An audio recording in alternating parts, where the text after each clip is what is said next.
I did, now you said you go back. You went back over the years. Big changes Oh, in the definitely. area.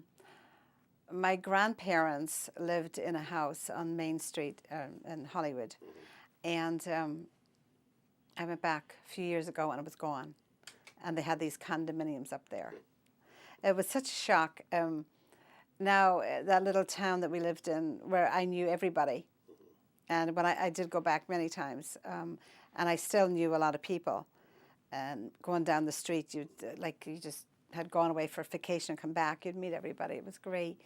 But the last few times that I have gone back, it has changed dramatically. It's a very, very busy place. I mean, the houses that used to go for maybe 14,000 or whatever are now away up in the $300,000 for the same type of house. It's very, they have a lot of little boutique shops in that in Hollywood, and they have a supermarket. It's just amazing, and a lot of more buildings, more houses, and Belfast itself, which was 7 miles away. yeah, 5 miles away. 5 miles away. Belfast changed It's changed. drastically. Yes, yeah. It's a very busy. It's a very busy place. They have all these hotels. They have the Hilton, where the River Lagan is. They have it's historical down there. They have all this like museums, and they have a civic center where they bring all the big names in, rock stars and all kinds of interesting people come in there. They have it's all renovated.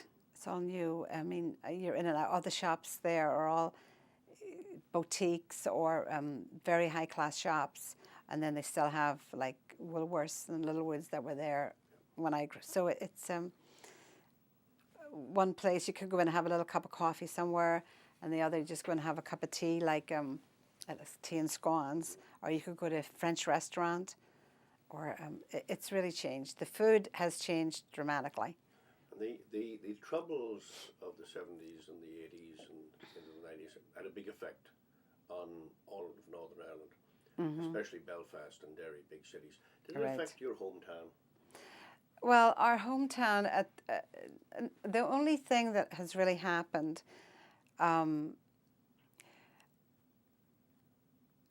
lot of strangers started to come in from Belfast. People had moved from Belfast into Hollywood, so it grew. They built more houses and brought in, a lot of people. And at the beginning, it was all right, but in the last few years, actually, there's a certain section in Hollywood that is very dangerous area to go, and basically it had to do with what they call the troubles and that, but now I think that is mainly gone. It's like underground. You don't hear a lot about it. It's still there, but it's not like it was in the 60s and 70s. But in this particular area, it's mostly, I think, drugs. And they fight to hold that land. And in the estate where we lived, it was very mixed. Now, I think there's about 4 Catholic families in that area. My sister was actually forced out of there. She had to leave because her son was 12 and 14. Yeah, 12 and 14. And he couldn't even come home from school without getting beat up. And they'd break her windows, so she finally had to move. But it worked out very well for her. They live in a nice area, a nice house at this point. But there are certain sections that are it just amazes you. Drugs is a big factor. big factor. In that part There were of. no drugs when you were. No, I never even heard of a drug. Never even. Going back of on it. your childhood, thinking back, if you had to pick the fondest memory of home in your childhood, what did come to mind? It's just Happiest My fondest memories. Actually, my father had to go to England to get a job at one time, and I remember him coming home, and that was just a really great time when he would come home. He would try to come home as often as he could, and he would build us these little, like a wooden suitcase. I remember he brought us a wooden suitcase once, and little wooden figurines or little animals, and I think like just sitting down.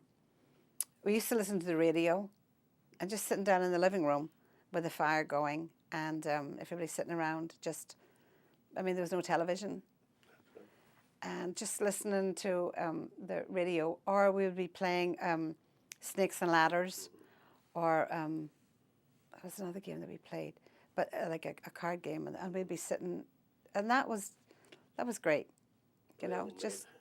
Old Maid, we used to call. Yeah. Old Maid was the card games. Something like that. It was really that was a Memories good. of the holidays. What holiday would be the one that would really stand out? Probably Christmas. Christmas would be big, yeah. I mean, there would be a lot of excitement, you know, getting all our stockings ready and our names on our socks and hanging them up, and I mean, really, you never really got much. You might have got an apple or an orange, and a bar of chocolate. Bar of chocolate, that was a big thing. And it depends on how old you were, that you would get maybe a few pennies or a sixpence or a shilling or whatever. But that was it. And then you would get a doll. And I remember there were always homemade dolls.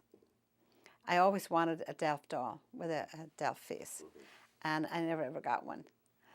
But I was the oldest of 7 kids. And it was hard for, you know, and I remember asking my neighbour, how come I didn't get a Delft doll? And she said, well, you know, everybody has to get a doll, and, you know. And our neighbours, when we lived on that street, were really great neighbours. At the holiday time, or when we would have processions, their kids were all grown up, so they were old people, the Franklins they were called. They were always seemed old to me. But anyway, they lived there, and as soon as we would get dressed, we would have to go into their house and sit on their settee so that Mommy could get the next one dressed and sent in there. So that was like an extension of your house, just to go in there. And other people in our street were like family. You didn't, you could just go in. The doors were always open. Now, was everybody on the street, was it a mixture of... It was a mixture. Yeah, So it didn't make a difference. Yeah. You'd go in, and they'd love to come out and see you in your white dress and veil, going to your processions, which were always in May and October, and when you made your first Holy Communion. But everybody came out to look at you, you know. And confirmation. Yeah, confirmation, all those important times. They were... they were good times. When you were talking about the church before, how important it was, you know, to get dressed up in your white dress and veil and to proceed processions around the church and everything. That were really good times, you know, important times for you. Christmas dinner. What would be the normal Christmas dinner? Christmas dinner would either be chicken or a turkey. Mostly a turkey with a stuffing, sage stuffing. It was always sage stuffing.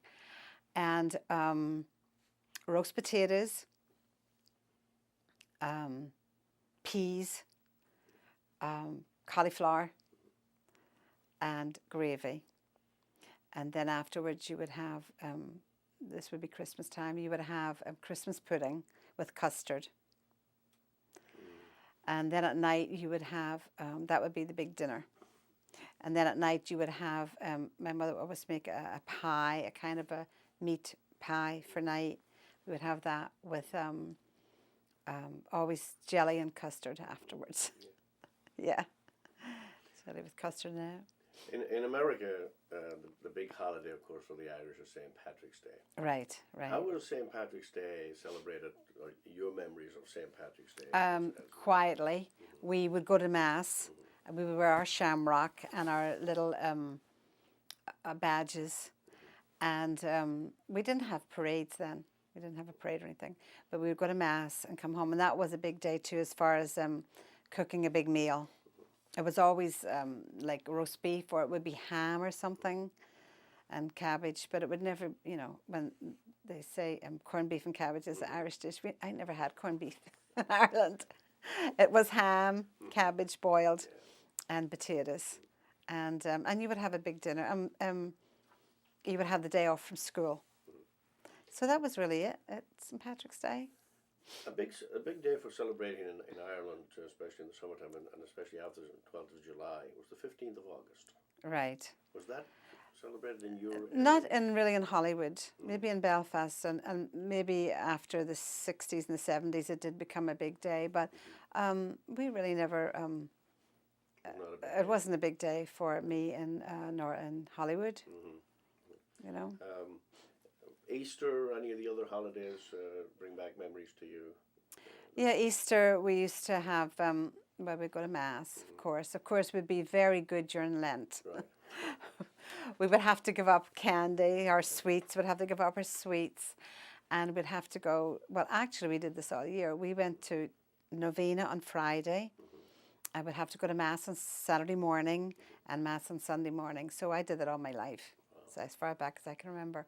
But during Lent then, and when we went to school, we would go over to Mass, every morning. And you really did your Lent. You give up whatever you had to give up, Of course, you were told to give it up when you were little. But you give up the sweets. And then come Holy Saturday, and you couldn't wait, so you could have all these goodies again. But Easter Sunday was always a very good day. I remember my father would come home on, he worked quite a bit, on Easter on Saturday, Holy Saturday, and my mother would be making all this food and all this stuff, and he'd say, "Oh, all this food here, and we can't have any." And she said, "No, not until after midnight." And, and then we used to have Easter Sunday, which was, religious, and we would have our big meal and everything. But then you would have Monday and Tuesday off also. That was Easter holiday. So on the Monday, we would go up to the, I remember going up to the hills and rolling our eggs down the hills. And I always remember the bluebells. The bluebells were from one end of the field to the other. They were absolutely gorgeous. And you couldn't even see the ground for all these bluebells. I remember that as well. They were just absolutely beautiful. But by the time you picked them and brought them home, they'd have died because they were wild. But they were just gorgeous. And I remember we'd be finding the spot and be rolling our eggs down the hill so they'd crack at the bottom, our hard-boiled eggs. And that was a lot of fun. We used to have our picnics up there as well. And we would have a great time around Easter. That was really a good time after all the fasting and giving up. Talking about church and the fasting, and I know you, living close to Belfast was away from some of these places, but the pilgrimage areas like the Loch Derg, the Crowpatrick, Knock, were those areas that at that time that were talked about or visited in your area, let's say? I think I went once when I was in school to Loch Derg. Wow. Yes. But it was like a bus, and it was a community thing, and we went that there. Was quite a drive. Yeah, but that was about the only place that I went. Well, Knock would have been far. Yeah, I don't think Knock was in existence till when, the 60s, was no, it? It was. It would have been in existence, but it might not have been as big well a deal. known. Yes, yeah. No, we didn't go there. We went to Loch Derg. What about going back to Derry? When you go back home to Ireland to visit your family in Hollywood, do you still go back to Derry? I always go back to Derry. Okay, tell us about that. I have an aunt who lives there. She's almost 90, my mother's sister. And she was always a big part of our lives. And I always go back to see her and my cousins. And when you go there, it's like they just welcome you. Yeah. They just love to see you coming. And you dare not go to see one without going to see the other. You have to make sure you see everybody. And but they always make you feel so welcome, and they always want you to stay longer, and it's such a good feeling. Now, when you go from Hollywood to Derry, do you go like the coast? Do you drive down the Antrim coast there? Is that Well, how you I do it, or used to, and my father used to take us up, and he used to drive. Then we used to go there, and over the Glenshin Pass also we used to go that way. But now when I go home, I always take the bus Oh, okay. with my sister. Yeah. Somebody always comes Well, with it's me. you take And the same route pretty much. yeah, this just time. about. That Yeah. was one thing I wanted you to mention a little bit about that. It's such a beautiful, beautiful area. Yes, it to go is. by, It to is. drive through. It is. It's lovely. And the Glenshin Pass is very rugged. And when you come home at night, it's very dark because it has nothing's been done to it for ever been done to it. And there's very few houses there. But the road is very good road. And And you go down past, you go by the Giant's Causeway in Antrim, or close to it. yes, yeah. And through the village of Bushmills. Yes, All that yeah. And then on into Derry. Into Derry, yeah. And then somebody always meets me there. But I have gone many times to the Glens of Antrim, which are just beautiful, and the Giant's Causeway, and I love to do that, and the forests. Before we wrap up this interview, Margaret, is there anything that I've left out or we haven't talked about that you'd like to bring up and chat a little bit about? Memories or... No, I think that we actually had a very good upbringing. Our parents, my parents never had very much money. We had one dress to go to church on Sunday, and then you had your school uniform, and you may have a couple of dresses that you had to play or whatever during the week. But we always had, my mother baked and cooked a lot, so we always had enough food to keep going. We never had a lot of toys, or but I think they instilled in us a lot of values, a lot of respect, and determination. And they brought us up that to be able to leave Ireland and to come to America and make a life for yourself. I mean, when I look back, I think that was a big sacrifice for them.